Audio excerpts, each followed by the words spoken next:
In 323 BCE, the largest empire the ancient world had ever seen fractured.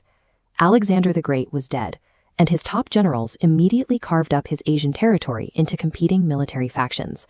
One of those generals, Seleucus I Nicator, managed to consolidate the western fragments. He built a massive army and began a relentless march eastward, determined to reclaim the wealthy satrapies of the Indus Valley. But the political landscape in India had undergone a rapid overhaul. A young leader named Chandragupta Maurya had overthrown the Nanda dynasty and was building his own superpower, the Maurya Empire, pushing his armies toward the western border. Between 305 and 303 BCE, these two expanding military machines finally slammed into each other here.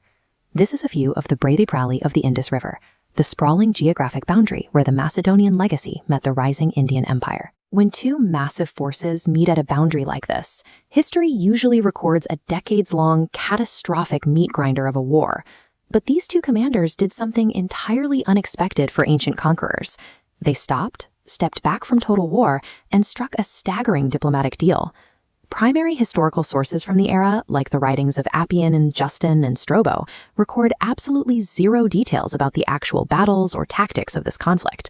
We have no casualty counts and no battlefield maps. Because the combat record is effectively blank, historians must reverse engineer who actually held the upper hand by looking closely at the terms of the resulting peace agreement, known as the Treaty of the Indus. The treaty required a massive land transfer. On this map of the Indus region, Seleucus gave up vital territory to the Mauryans. Looking south, he surrendered eastern Gedrosia, modern-day Baluchistan, along the coast. To understand exactly what was being traded, look at this landscape. The Gedrosian desert is defined by rugged, cracked earth and sharp rock formations. It was a brutal, unforgiving environment that was notoriously difficult to cross, making it extremely costly for the Greeks to supply and hold. Further north, Seleucus also handed over the wealthy regions of Parapemasade and Arakosha, the areas surrounding modern Kabul and Kandahar.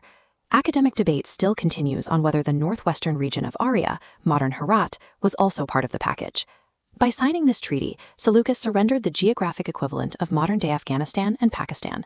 For a Hellenistic king whose entire political legitimacy relied on conquest, giving up this much land was a massive and highly unusual compromise. In exchange for all that territory, Chandragupta provided heavy military hardware. This ancient stone carving shows the weapon he traded, the Indian war elephant. Chandragupta gifted Seleucus exactly 500 of them. To lock the agreement in place, the two rulers sealed the treaty with an epigamia, a dynastic marriage alliance. It is highly likely that a female relative of Seleucus joined the Mauryan court to ensure lasting diplomatic ties. The logic of the trade was remarkably practical. Chandragupta surrendered immediate military assets to Seleucus, and in return he acquired vast geographic space. Seleucus acquired the ancient equivalent of an armored division, a mobile force he immediately marched thousands of miles back to the west. He deployed this massive new asset at the Battle of Ipsus. By aggressively flanking the opposing infantry, those elephants were crucial in crushing his primary rival, Antagonus. That single battlefield victory eliminated his biggest threat, securing the Seleucid Empire as the dominant power in the Middle East and the Mediterranean for decades to come. As seen in these layered sedimentary mountains of Arakosha, Chandragupta acquired a massive natural wall that effectively sealed India's northwest border. With his most vulnerable flank protected by this formidable terrain, Chandragupta no longer had to worry about a Western invasion.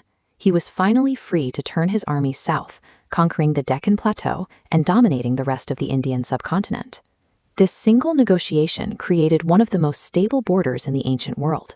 It sparked generations of friendly diplomatic contact and cultural exchange, proving that well-leveraged diplomacy can build greater empires than 1,000 battles.